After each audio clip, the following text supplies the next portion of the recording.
Valentín, sviatok zamilovaných, ktorý sa kolektívne oslavuje na celom svete a teda naozaj má silnú energiu. Nezáleží na tom, či je skutočný tento sviatok, či by sme ho mali oslavať, či by sme ho nemali oslavať, ale pointa je, že naozaj pokiaľ tak veľa ľudí tam dáva tú energiu toho, že dnes je ten deň, dnes je deň zamilovaných, tak vlastne je to prítomné v poli, či chceme alebo nechceme. A teda sa to dotýka a nie len partnerov, ktorí začnú mať tlaky z toho, že OK, niečo by som mal darovať svojej milovanej polovičke, alebo možno jeden partner túži potom, väčšinou ženy sú väčšie romantičky, a teda si romantizujú ten vzťah. A muži veľakrát práve ako tak mávnu rukou a len to bojkotujú. Čo môže spôsobiť úplný opak vlastne počas tohto sviatku Dňa zamilovaných, že sa ešte rozhádajú partneri. A potom ďalšia kategória sú tu nezadaní a predovšetkým ženy. Viem, že naozaj veľmi veľa žien sa to dotýka, keď nemajú partnera a cítia v kolektívnom poli, že je deň zamilovaných a že sa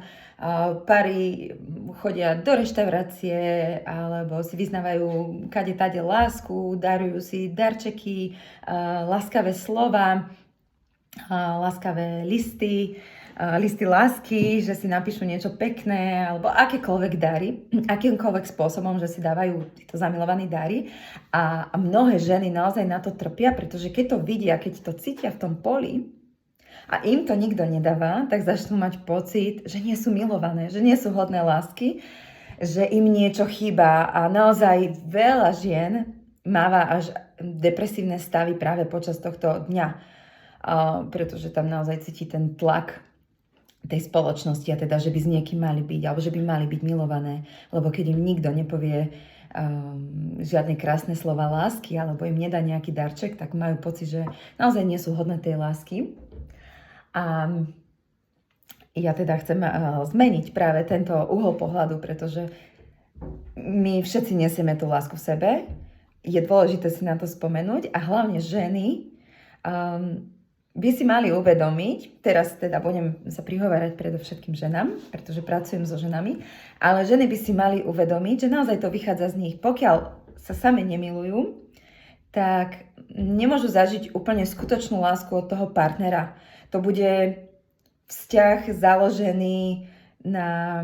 závislosti. Kedy tá žena vlastne nemiluje seba, čiže vlastne bude závislá na tom, že ten muž jej dáva tú lásku, že akýmkoľvek spôsobom jej ju vyznáva a vlastne stále ho bude chcieť ako keby vlastniť. Bude chcieť vlastniť tú lásku, bude ju chcieť uchmatnúť a ten muž na to môže reagovať, môže zneužívať tú ženu, môže využívať to, že vie, že je na ňom závislá, alebo môže cítiť ten tlak od tej ženy, ktorá stále vlastne bude chcieť chmatať po ňom a tým pádom môže sa práve naopak vzdialovať a tá žena stále bude akoby ešte viac túžiť po tej pozornosti, bude si ju pýtať nejakým spôsobom, bude sledovať stále telefón, či jej píše, či jej volá, alebo či je online, či si nepíše s inými ženami, že môže byť až posadnutá naozaj tým mužom a to len preto, že vlastne tento vzťah nie je založený na láske, ale na závislosti tým, že tá žena si neuvedomuje, že tá láska vychádza z nej a že má vstúpiť najskôr do tej svojej vlastnej lásky, do seba, k sebe a uzrieť to. A teda týmto chcem vyhlásiť nový program, ktorý chystám, novú masterclass, dvojdňovú masterclass pre ženy, ktorá bude úplne zdarma. A začneme symbolicky na Deň žien 8.3. Takže sa na ňu môžeš prihlásiť a link budeš mať dostupný pod týmto videom. A práve v tejto masterclass, ktorá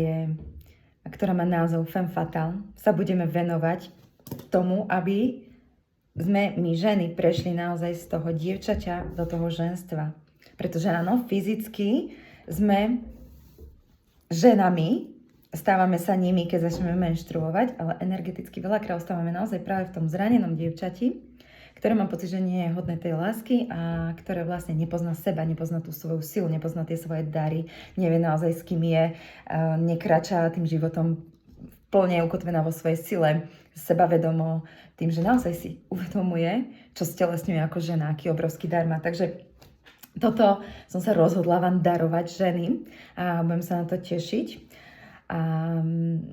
viac informácií nájdete na stránke, ale teda zatiaľ je to veľké také mystérium, ale je to naozaj dostupné pre všetky a môžete prizvať k tomuto linku, k tomuto vysielaniu akékoľvek ženy, ktoré cítite, že stále neprešli do toho ženstva alebo ktoré chcú naozaj sa prepojiť s tou silou svojho ženstva a zamerať tú pozornosť v prvom rade k sebe. Nie k tomu partnerovi, ale teda do toho svojho vnútra. Tak, to je jedna vec, ktorú som práve teraz pripravovala a vedela som, že čoskoro príde na svetlo, že to porodím do toho sveta a práve teraz som to ucítila, že teraz je ten vhodný moment, kedy naozaj ženy môžu byť frustrované s týmto dňom, ktorý prichádza. Stále strácajú same seba, strácajú sa v tých vzťahoch, strácajú sa v tom živote. Takže toto nás čaká už 8. marca.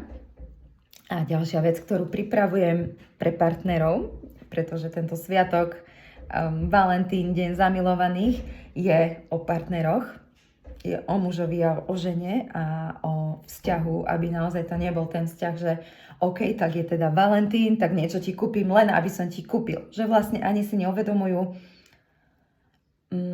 ten skutočný význam toho, prečo obdarovávajú tú svoju milovanú polovičku, prečo vlastne a čo to znamená byť v tom vzťahu, ktorý tiež nie je založený na tej závislosti, nie je založený na tom, že ideme sa zraňovať, ale je založený na tom, že ja vidím teba, ty vidíš mňa, na vzájomnom porozumení,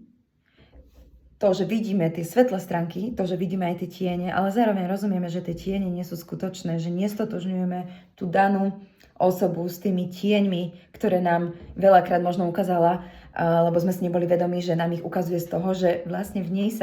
cez nás sa v nej spustili nejaké traumy, nejaké zranenia. Tým, že napríklad ja ako žena poviem niečo mužovi a v ňom sa môže spustiť nejaká trauma a teda on reaguje nejakým spôsobom, ktorý mňa potom zraní a teda ja môžem mať pocit, že aha, že on je takýto, a namiesto toho, aby som sa pozrela hlbšie. Čiže tento workshop, jednodňový workshop, bude špeciálne pre pary a ten workshop sa nazýva Umenie intimného partnerstva. Možno niektorí ste ho už zažili spolu so mnou naživo v lete na festivale Poznania. Tak teraz som sa rozhodla, respektíve som nacítila si, že mám ho priniesť aj online, že teraz je ten čas naozaj venovať sa nielen ženám, ale venovať sa aj partnerom a tomu, aby si dovolili pretransformovať to partnerstvo do vedomého partnerstva, aby si dovolili vystúpiť z tých svojich vlastných zranení, ktoré tam sú, z tých svojich projekcií, z toho, čo si tam vytvárajú tie ilúzie, a aby si naozaj dovolili otvoriť tie svoje srdcia a z tohto miesta, aby zdieľali tú lásku, ktorá cez nich prúdi aj tomu svojmu partnerovi. Takže tento workshop bude pre všetky páry, ktoré sú naozaj pripravené ísť hlbšie. Budeme v ňom robiť rôzne rituály a stelesňujúce praktiky, aby sme sa prepojili sami so sebou v prvom rade a aby sme sa prepojili aj s tou našou milovanou polovičkou,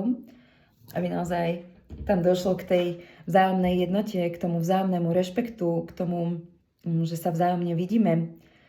a aby sme sa naozaj neobviňovali, aby sme vystúpili z tej role konečne, tej obete, ale aby sme vytvárali plnohodnotné vzťahy, tie, ktoré sme možno nikdy nezažili, tie, ktoré sme naozaj nevideli ako príklad v našej rodine, pretože sme vyrastali v rodine, kde neustále sa naši rodičia hadali, kde sa neustále obviňovali, kde si hovorili škaredé veci a my možno potom, ako vyrastáme v tomto príklade, tak máme pocit, že toto je vzťah, toto je normálny vzťah, toto je bežný vzťah. Ale to vôbec tak nie je. Vôbec to tak nie je a práve teraz teda toto bude len úplný začiatok, tento workshop, ktorý vám ponúkam, ktorý bude tiež v marci.